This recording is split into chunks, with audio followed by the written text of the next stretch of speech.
భూమాయ చేశారు. పుప్పాలగూడలో 6,000 కోట్ల భూ కుంభకోణం. ఓఆర్ఆర్ను ఆనుకొని ఉన్న కాంతి శుక్ల భూముల్లో 30,000 కోట్ల విలువైన రియల్ ఎస్టేట్ వ్యాపారం. 2005లో నిషేధిత జాబితాలో ఉన్న ప్రభుత్వ భూములవి. 2021లో ఆ జాబితా నుంచి కొన్ని భూముల తొలగింపు. 2022లో భారీ నిర్మాణాలకు హెచ్ఎండిఏ అనుమతులు. 2025లో కొన్ని భూములు మళ్లీ నిషేధిత జాబితాలోకి. మాజీ ఎంపీ రంజిత్ రెడ్డి కన్సర్నల్లో సాగిన వ్యవహారం. వెస్టర్న్ కన్స్ట్రక్షన్ కంపెనీకి దాసోహమైన హెచ్ఎండిఏ.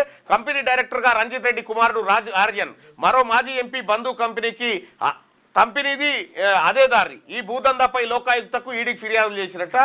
చెవెళ్ల మాజీ ఎంపీ రంజిత్ రెడ్డి 30,000 కోట్ల రూపాయల భూ కుంభకోణం ఏది రియల్ ఎస్టేట్ వ్యాపారం జరుగుతుందట. దాంట్లో 6,000 కోట్ల రూపాయల భూ కుంభకోణం చేసినట.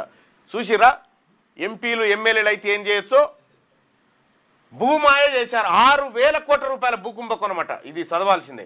2005 నాటికి అవన్నీ ప్రభుత్వ భూములే. 2021 నాటికి వాటిలో కొన్నింటికి ప్రైవేటు భూములుగా చూపించారు. 2025 నాటికి మళ్ళీ వాటిలో కొన్నింటిని ప్రభుత్వ భూముల జాబితాలో చేర్చారు. ఎంత లేదన్నా ఎకరా 100 కోట్ల ధర పలికే భూమి అది.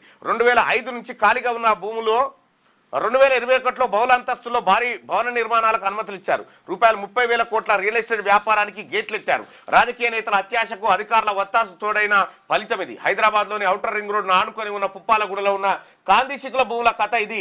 అత్యంత విలువైన ఆ ప్రభుత్వ భూముల్ని ఇష్టం వచ్చినట్టుగా నిషేధిత జాబితా నుంచి ఎలా తీసేశారు, అందులో కొన్నింటిని ప్రైవేటు భూములుగా ఎలా చూపించారు, మళ్ళీ ఆ భూముల్లో కొన్నింటిని ప్రభుత్వ భూముల జాబితాలో ఎలా చేర్చారు, ఈ మార్పిల్ల వెనుక అయితే దయచేసి ఆంధ్రజ్యోతికి రిక్వెస్ట్ ఏంటంటే ఈ వార్తను రేపు కూడా కంటిన్యూ చేయండి. మరి మళ్ళీ జర సెట్ కాగానే జర ఆపకుండా జర కంటిన్యూ చేయండి రేపు కూడా.